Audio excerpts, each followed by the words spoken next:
I medically tattooed my baby to prevent a life-threatening mix-up and protect him, but now my mother-in-law is furious and thinks I went too far. Story 1. Am I the asshole for medically tattooing my child under the recommendation of a doctor? Hear me out. I, a 31-year-old female, and my husband tried for 5 years to get pregnant. Testing eventually revealed I have eggs of steel. Without medical help, I'll never get pregnant. So that's what we did. Gave our samples 1 petri dish, and 9 months later, I have 2 beautiful fraternal twin boys, Jack and Adam, fake names. The thing is, Jake has a condition that, without going into detail, requires a shot once a week. Once he is older, he can take pills. I went back to work, and my mother-in-law offered to watch the babies. She's wonderful. I trusted her 100%. They were 9 months old, now 16 months. During this time, she would give his injection, as we had a schedule, 10 a.m., before snack and nap. It worked very well until a month ago, when she gave the shot to the wrong kid. Now they may be fraternal, but they look identical.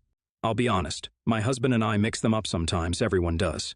She immediately noticed her mistake and called 911, and they were transferred to the hospital. By the time I got there, Adam had been given the reversal agent, and they were both happily sipping on juice, loving the attention.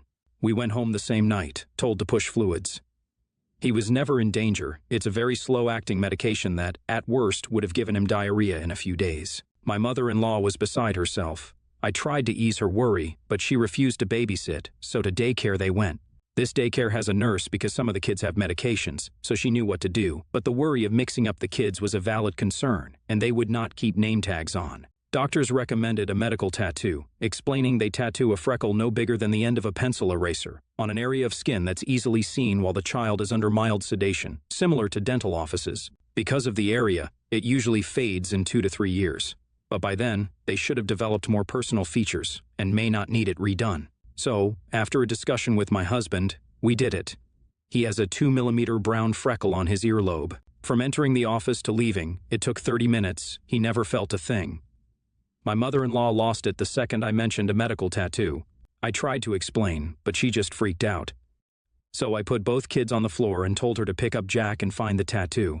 She picked up Adam, so I handed her Jack, and after 20 minutes, she still couldn't find it. I stripped him down to his skivvies and I finally pointed it out and she went, "That's just a freckle," I said. My point exactly. Adam doesn't have a freckle there, so that's how daycare can tell them apart. She's still pissed and ranting. Once I explain to others and they fail to find it, they understand, but they still think I went too far, tattooing my child and altering their body. I believe I took the necessary precautions recommended by the doctor, and the tattoo will fade with sun exposure as he grows. By the time he's 5, it probably won't even be visible, or it will just look like a faded freckle. So, am I the asshole? I gotta tell you, I didn't know. I'd never heard of this before. I've never heard of a medical tattoo. And I came into this thinking that this kid's gonna have a full sleeve by the end of it.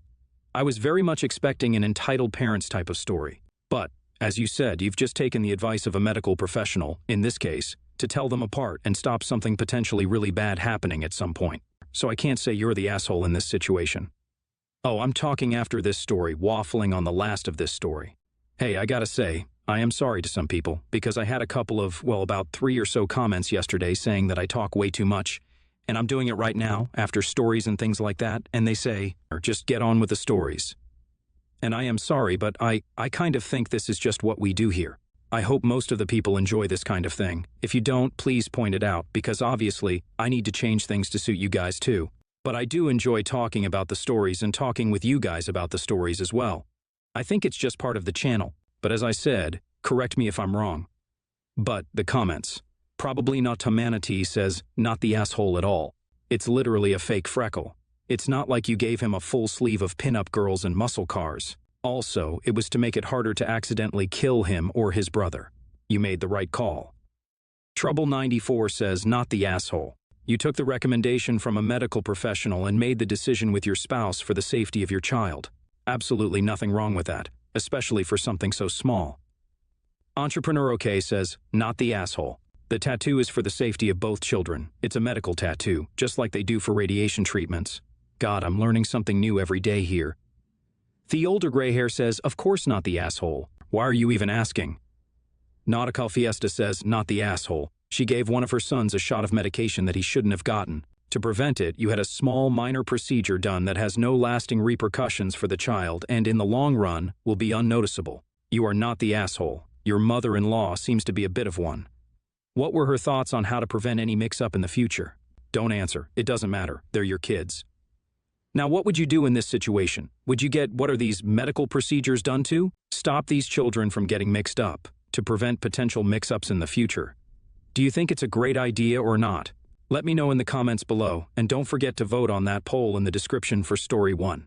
Story 2. And on to the next story is from Just Want Torlax. Am I the asshole for continuing to sit on my porch and drink beer like usual, even though my neighbor is having women's-only yoga classes in our shared backyard now? So when I get home from work, I go and sit on my back porch and drink a beer or two. I just enjoy the sun and fresh air while I stare off into space. I actually share the backyard with another unit, a duplex situation. The couple that lives there got permission from our landlord to use the yard to have yoga and exercise sessions since their indoor studio space is being closed again. Now, these classes are around the same time that because it's a convenient time for a lot of other people too. 2 times a week, Wednesday and Friday. The lesson is women's only. One of my neighbors came over after their lesson last Friday. She was very non-confrontational when she approached me. She acknowledged that I had every right to sit there and it wasn't a problem on their co-ed class days, but said that women felt uncomfortable with my presence during the women's only class and are no longer wanting to attend. She explained that these are their most popular classes and the ones that they make the most of their money, and they can't afford to lose more clients. While I understood that, I really didn't want to give up my little outdoor time 2 days a week, so I continued to chill on the porch like I always do. On Wednesday, the class was already setting up, and the women were all chatting. Not long after I sat down, my other neighbor, not the same one that talked to me the first time, came over. She was a lot more stern than the first one when she asked me to wait to come out until they're done.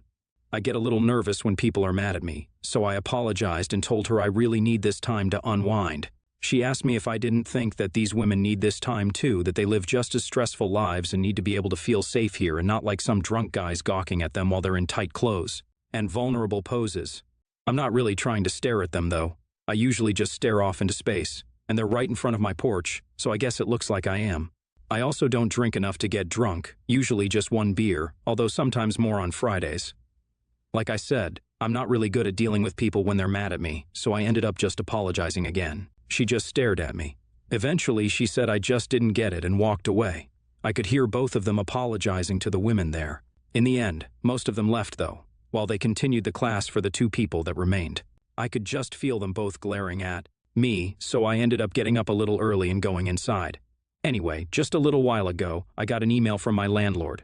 It was reminding me that the backyard was a shared space and I need to be respectful of others when they're using it.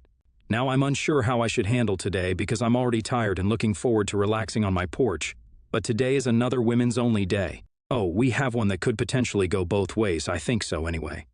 I came into this one thinking as I was reading, I was thinking, well, he's been doing this, it sounds like, before all this happened. He used to go out there, sit on the porch and have an hour unwinding time drinking his beer. But there is a lot of angles to come from in this one. One being a pandemic, so they're having to use this shared space, which should they be anyway? I don't know whether the landlord should be allowing this for insurance purposes. That's neither here nor there at this moment in time. But I can see how this is a women's only class, so, they go to this specific class for that reason, obviously. And then for someone to come out on the porch and just sit there staring at them, would be quite off-putting, I think. Or I would be off-put if I was exercising in the garden and someone was staring at me. But I think I also have to realize that this is a shared space, and he's been doing this for a while. He's totally should be able to do that. And I'm going to go with a potentially controversial, no one's an asshole here, just because I think there could be a really good compromise to be made here. I think, you should go and introduce yourself. Go and say, look, I'm not a bad guy. I just want to sit here and drink my beer. Or turn your chair in another direction or schedule times with each other, just so you can work around each other. There's got to be some way of doing it. They could either come after your hour, or you could come out after their sort of hour, that kind of thing. Trump's knee says, your landlord is an idiot. He can be sued if someone is injured. A shared space suggests that the party's using it for similar intended purposes. It doesn't mean one party gets to assume privacy at all costs. This is your neighbor's business. She's decided to move it to the backyard. If she does so, it's her responsibility to maintain privacy, not yours. I would not like to come home after a long day of work and walk into an exercise class, and I don't care if it's outside. We're in a pandemic, and it irritates the hell out of me that there is an insinuation that you are some kind of leering weirdo loitering on your own damn property, and I'm a woman. You are not the asshole, and I would be furious. If she did not let up, I would go as far as calling my local health department or zoning board, but that's me. The Furry Goose says, this is the best I the asshole I've seen in a long time. Cephalopod Person says, info, if you're just staring into space, can you rotate your chair so you're staring in a different direction? It says shared space. You do have the right to use it, but it's also not unreasonable that the women would be uncomfortable having a man pointing his eyes in their direction, drinking beer while they're doing yoga. And OP replies, I guess, but I really rather not be directly facing a dreary wall. I get enough of that at work. Hey Jude_19 says, no one's an asshole here. You're entitled to sit on your porch, but I really think you should just take the high road here. She's trying to run a difficult business in these times, and your presence is literally interfering with her livelihood. What, they do yoga twice a week for maybe an hour? Can you find somewhere else to be when she has a women's-only class? Some kind of compromise seems really easy. What could she offer you in exchange for the sole use of the space during those times? Perhaps you'd clear out in exchange for a weekly six-pack. Pervita Person says, okay, how about you get a hammock and a hammock stand? That way you're facing upwards towards the sky and turned away from them. Plus, hammocks rock. Nolong5784 says, info. This is more out of curiosity than actual fact-finding. But what if you went over and introduced yourself? That way, women who would know who you are, and you can explain you're in no way gawking or trying to make them feel uncomfortable and just want to relax in a space that you pay for as well. It seems shitty that your landlord is now involved. Now, I turn this one to you guys. What do you guys think of this situation? As I said, I think it's one that could potentially go all sorts of different directions. There are so many different compromises and ways it could go. Let us know in the comments below, and don't forget to vote on that poll in the description for Story 2. Story 3, and I'm next door is from Lana. Am I the asshole for trolling customers who keep asking me where I'm really from? So I'm 19, female, and recently moved to a small, quiet town. I started working at a fancy local cafe and get along with almost everybody at my workplace. For the record, I'm mixed and look racially ambiguous. I frequently get customers, mostly middle-aged white people, asking me where I'm from. While I tell them I was literally born in this country, they ask where my parents are from. I tell them, again, that my parents were also born here. But the questioning doesn't stop there. Some have even asked me where I'm really from. It's just plain rude and ignorant. Some people actually try to use a few words in a different language, e.g. Spanish, and expect me to understand. I also receive a lot of weird, questionable compliments that aren't flattering at all. This, combined with people always probing about my background, is tiring to deal with every day. I just want to get my job done without being quizzed or commented on. After a while, I got so fed up that I started trolling customers. Now, when someone asks me where I'm from, I just make up a country city on the spot. For example, a few days ago, I told someone I'm from a relatively unknown place called Mangoistan. I'm not very creative. Some mango slices caught my eye. Not all people catch on, but when they do, they either 1, laugh it off, or 2, get confused and annoyed. I don't care either way. One of my TO workers doesn't like this at all and said that I'm being very rude and unprofessional. I told her that I don't want to deal with racist attitudes from customers, and she said I wouldn't get tips if they were actually racist. She even said that I obviously received bigger tips because people want to demonstrate they're not racist. We argued and she said I'm an attention seeker and should appreciate people being nice. I told her that I literally want the opposite of attention, and she just called me stuck up and dramatic. Am I really the asshole here? And we're going to start off with science and stuff. Not the asshole, but add some variety. Barovia, Westeros, Spotsylvania, Latveria. And then OP replied, Asgard is next. Postscript 400 says, ugh, so sorry you're experiencing these racist microaggressions. I sometimes find a perky fake confused why'd you ask helpful. Then whatever they answer to that you say, oh huh. Fatty Fat says, your CO worker is a butthole. You are not the asshole, and this is hilarious. Please keep doing it. Gelato is the best too says, not the asshole. Nobody needs an explanation as to why you are not white. Sorry Giraffe says, I'm also mixed race Black American and Bengali, and I also get this question all the time. I've been making things up on the spot, but one of my favorite things to say is, I actually don't know. I was abandoned as a newborn and I don't know anything about my family, just to make people as uncomfortable as possible. I love it. Now, what would you do in this situation if you were OP and you were being questioned like that? Do you think they were right to make jokes about it and try and confuse them? Let us know in the comments below, and don't forget to vote on that poll in the description for Story 3. Story 4, and our next story comes from No Dog. Am I the asshole for telling my son that he is not welcome in my home if he gets a dog? The title doesn't paint me in the best light, but please hear me out. My ex-husband and I split about 3 years ago. We've both since found new partners and are quite happily co-parenting our 2 children, Milo, who is 17, and Jason, who is 14. Milo is essentially blind. He's completely blind in one eye and does not have a great deal of vision in the other. We have done what we can to support him and cater to his needs. He is very confident and an outgoing boy, despite all of this. And it brings me a great deal of comfort knowing that he is happy. Everything was going absolutely perfectly until a few weeks ago. My ex's partner, who we'll be referring to as Mary, has a habit of getting involved in situations that do not concern her. She frequently tries to take over as mother when my boys are staying at their dad's house. She makes a point of butting into calls to talk to my boys, and when Milo was 15, she went out of her way to buy him Harry Potter books in Braille.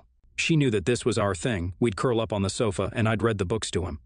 Well, a while ago, she decided to stick her nose in and suggested that Milo get a guide dog. He doesn't really go out on his own. He's always accompanied by a friend or a family member.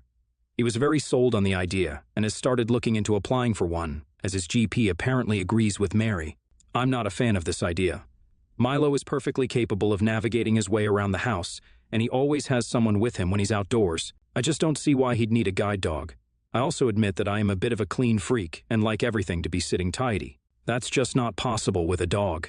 I'm not having my home being covered in dog hair and having the furniture chewed up and jumped on. The boys begged for a cat for ages, and the cat hair is bad enough. I am also not a big fan of dogs. I was bitten as a child, and ever since, I've always been a bit wary of them. We had a disagreement about it yesterday, and I snapped, telling Milo that he can get a dog if he wants, but he's not living under my roof with it. By all means, if he moved out and got a dog, then I wouldn't see any issues with it, but he's adamant that this is what he wants, knowing full well I don't want the house to turn into an absolute pigsty. He has been informed that under no circumstances does he bring that animal into my home. He can visit as much as he likes without it, and I will of course visit him, but the dog can't live in my home. His dad and Mary, of course, have taken his side. Jason has tried to talk to his brother, but Milo seems dead set on the idea and now thinks I'm an asshole for not allowing a dog in the house. Am I an asshole in this situation? The whole first red flag came up with the whole books. It was so sad to read that I know in her mind she has this nice idea of them reading books together, and it's their thing. But she's stopping him being able to read by not letting her have these books in Braille in the first place. So yes, this other person is absolutely mothering your child because she's doing the right thing by them. He's 17 years old, and you're denying him basics, like being able to read and get around by himself. Cut. He can't go outside because he doesn't have one of these guide dogs to help himself. I know this mother might be doing this out of pure love, but you can see that she's absolutely keeping him down with what she's doing right now. Not allowing him to get any independence at 17 when he needs it the most, right now. But saying stuff like, you're not going to have a guide dog in the house because it's just going to leave hair and things around. Oh man, guide dogs are so well trained, it's not like it's going to be jumping all over the furniture and biting stuff anyway. They're probably the most trained dogs ever, you know. Unbelievably and incredibly sad at the same time. Queen of Quackers says, you're the asshole. She's been a mother to your kids, which says to me she's looking after them and caring for them, as well as being a positive role model. She got a present for your son of something that he would truly enjoy, but you got pissed because you were the one who read the books to him. And now you don't want him to get the dog that allows him independence. Strong, you're the asshole, because this is screaming at me that you don't want him to have his independence and want to control him. You gave him an ultimatum. I hope you're prepared for the potential negative effects. Abt123 says, I am flabbergasted at this posting. I'm a 74-year-old woman with graduate training who worked in human services during my career years. What parent does not want their child to have maximum opportunities to live a full, rewarding life? So it sounds like a pristine house is more important to you than your son having freedom and a sense of accomplishment to live his own life with as much independence as possible. For all the rest of Milo's life, he cannot depend on other people being available to him when he needs to go out, go to classes, have employment, go on dates. Travel, the fullest range of life experiences begin with him having a trained guide dog. You seem to resent your ex's new partner, with whom you seem to feel some competition. Let me rework that. Maybe she is a decent, caring human who just wants the best for Milo, and she has given her time and energy and resources to be supportive of him. Once you get the the Harry Potter books out of your head, maybe you'll see common sense about Milo and his needs for a better future. Now, there is an update to this post which says, ETA, I am not infantilizing my son. What does it matter if I refer to him as my baby? I do the same with Jason. They are my children and always will be, no matter how old they are. Parents of Reddit will understand this. I'm sick to death of all the comments accusing me of this. I know Milo is 18, I did give birth to him. I want Milo to be independent, but that's a lot of unnecessary stress to put on him right now.